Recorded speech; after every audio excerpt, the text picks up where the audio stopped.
Shalom Obracha, bonjour. Aujourd'hui, nous allons continuer de parler du mystère des Tefilin et particulièrement du Shin qui est gravé sur les Tefilin de la tête. Vous avez remarqué que sur le Tefilin de la tête, il y a un Shin à 3 branches, à droite, et un Shin à 4 branches sur la gauche des Tefilin de la tête. Sur la capsule des Tefilin de la tête, il y a donc 2 Shin, un Shin à 3 branches sur la droite et un Shin à 4 branches sur la gauche. Eh bien, concernant ce Shin sur les Tefilin de la tête, il existe 3 explications que je vais essayer de vous exposer aujourd'hui. Bien sûr, il y en a peut-être d'autres, mais voilà les 3 principales que j'ai retenues pour vous aujourd'hui. La première, vous savez, on a déjà parlé que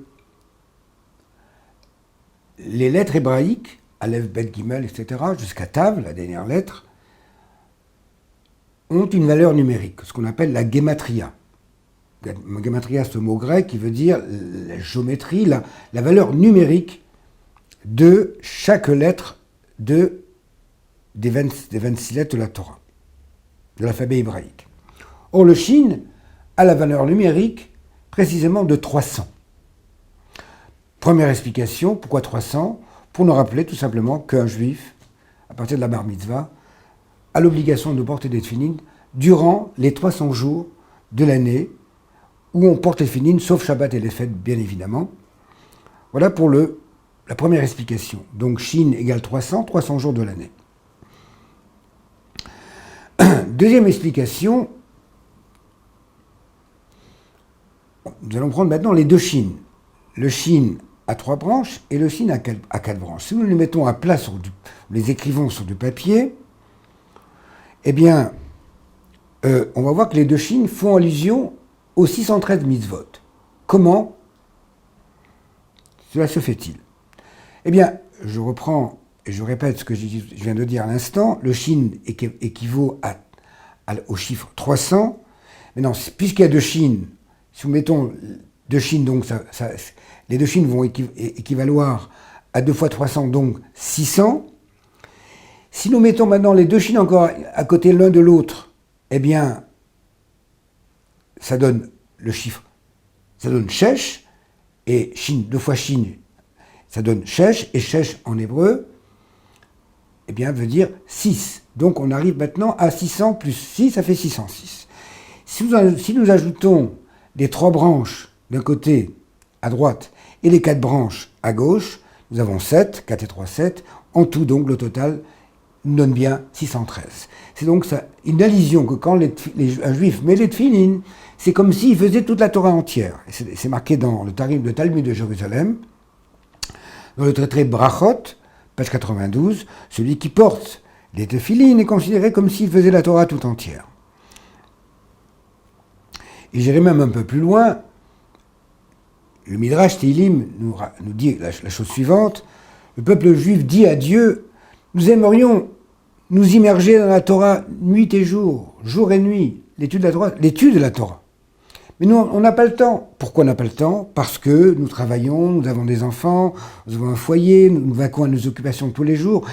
Mais on aimerait bien étudier ta sagesse et comprendre ce que tu attends de nous. Et Dieu répond, selon le Midrash, respectez la mitzvah des tefilin et je considérerai comme si vous aviez passé toute votre vie à étudier ma Torah. Voilà donc l'importance des tefilin qui équivaut aux 613 mitzvot et même plus encore est équivalent de l'étude de la Torah chaque jour. Si nous n'avons pas le temps d'étudier la Torah, bien qu'il y a même un minimum à faire, d'étudier au moins un chapitre le matin, un chapitre le soir, on équipe l'étude de la Torah par le Shema Israël qu'on fait tous les jours le matin, on équipe de l'étude de la Torah par les passages de Korbanot, des sacrifices que nous lisons tous les matins, et même par les passages de Tehillim, des psaumes que nous disons à l'intérieur même de la prière. Mais néanmoins, il reste une mitzvah à part entière d'étudier la Torah. Normalement, un juif devrait consacrer sa journée entière à l'étude de la Torah. On sait très bien qu'une infime partie du peuple juif le fait, dans les yeshivot, mais c'est vraiment une petite partie. La majorité du peuple juif se consacre à ses affaires, à sa profession, et c'est même une mitzvah de travailler. C'est marqué 6 jours tu travailleras, et le 7e jour tu te reposeras. Mais celui qui met des tefilines, correctement, bien sûr, avec des tefilines cachères, eh bien, Dieu lui dit et lui promet que s'il met des tefilines tous les jours, c'est comme s'il étudie la Torah tout entière tous les jours. Ça, c'est donc la deuxième explication. J'aimerais ajouter qu'il y a peu de mitzvot dans la Torah où on voit qu'une mitzvah est très générique, très globale. Les tefilines en est une, mais la mitzvah des tzitzit, par exemple, en est une autre. On dit que si vous comptez le nombre de nœuds dans les tzitzit, le nombre de fils dans les tzitzit, eh bien, on voit que ces nœuds et ces fils équivalent aussi à 613.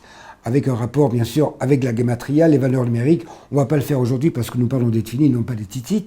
Mais en tout cas, voilà les 2 mitzvot qui rappellent la Torah tout entière. Et c'est pour ça que nous devons porter des tzitzit tous les jours, même la nuit, pour nous rappeler justement que notre obligation de pratiquer les 613 mitzvot, bien qu'aujourd'hui nous ne pratiquons pas les 613 mitzvot, étant donné que le temple n'existe pas, par exemple les korbanot, on ne peut pas les faire, etc., etc.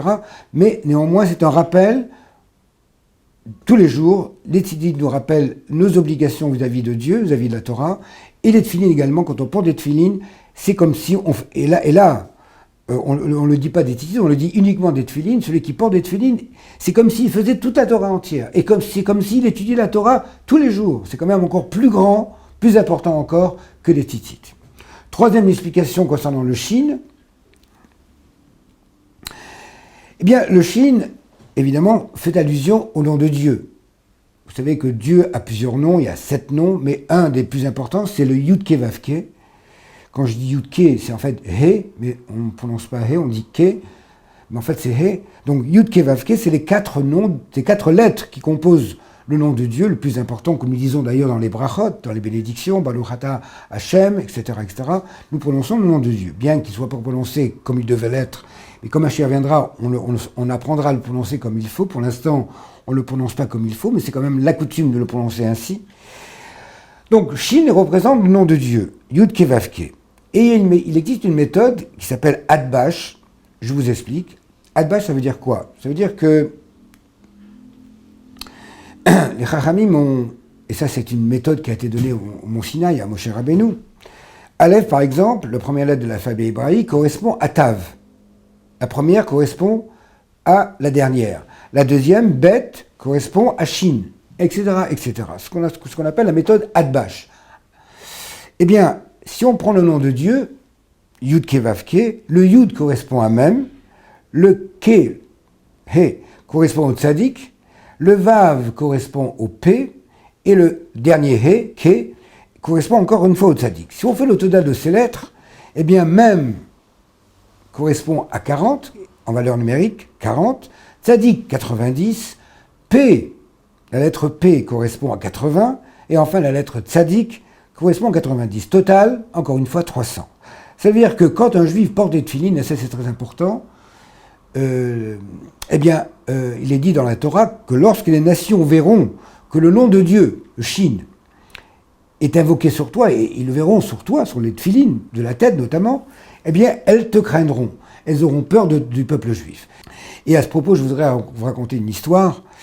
Lorsque le tsar, ça se passe en Russie, lorsque le tsar décréta l'incarcération de Rabbi Shimon Zalman de Liadi, l'auteur du Tanyal, le fondateur du mouvement Chabad, en Russie, à la suite de fausses accusations portées contre lui par les opposants au chassidisme, une délégation d'officiers vint de Saint-Pétersbourg avec un mandat d'arrestation.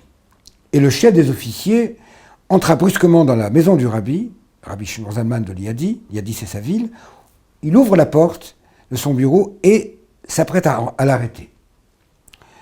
Le visage pétrifié, le souffle coupé, il ne put franchir le seuil de la porte du bureau du Rabbi. Devant lui se tenait le Rabbi revêtu du talit d'Etfilin, saisi d'une crainte inhabituelle.